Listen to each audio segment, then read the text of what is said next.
Skandal dugaan korupsi di Badan Gizi Nasional, BGN, kini makin melebar. Menteri Keuangan Purbaya Yudi Sadewa mengungkap fakta baru.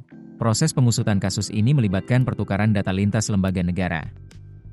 Bahkan, Kementerian Keuangan disebut ikut menjadi salah satu sumber laporan awal. Menteri Keuangan Purbaya Yudi Sadewa menyatakan bahwa Kementerian Keuangan ikut berperan dalam proses pengawasan dan pengusutan kasus yang menjerat mantan Kepala BGN, Dadan Hindayana. Purbaya menyebut, dalam penanganan kasus tersebut, berbagai lembaga ikut terlibat, mulai dari Kementerian Keuangan, Badan Pengawasan Keuangan dan Pembangunan atau BPKP, Kejaksaan, hingga instansi lainnya. Menurutnya, seluruh lembaga tersebut saling bertukar data untuk memastikan proses pemeriksaan berjalan menyeluruh dan transparan.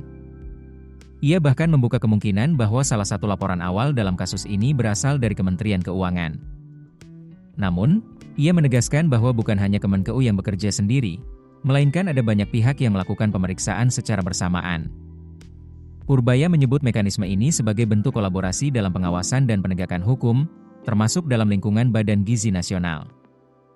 Terkait pergantian kepemimpinan di BGN, Purbaya menegaskan bahwa keputusan tersebut sepenuhnya berada di tangan Presiden Prabowo Subianto setelah melakukan evaluasi kinerja pejabat terkait.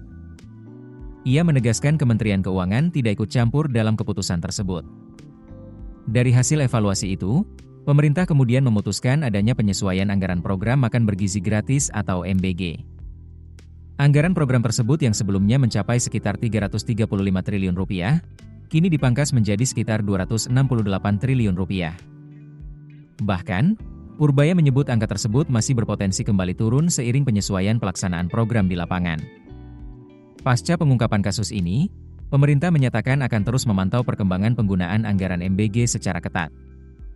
Sementara itu, Kejaksaan Agung telah menetapkan mantan Kepala BGN Dadan Hindayana bersama dua wakilnya sebagai tersangka dalam kasus dugaan korupsi tata kelola program tersebut.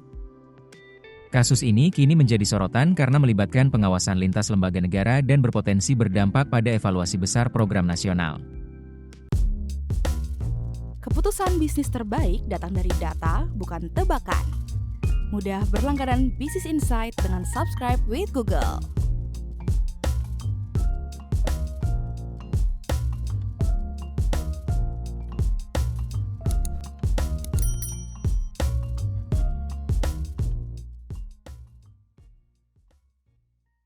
Download aplikasi Kontan sekarang di App Store atau Play Store.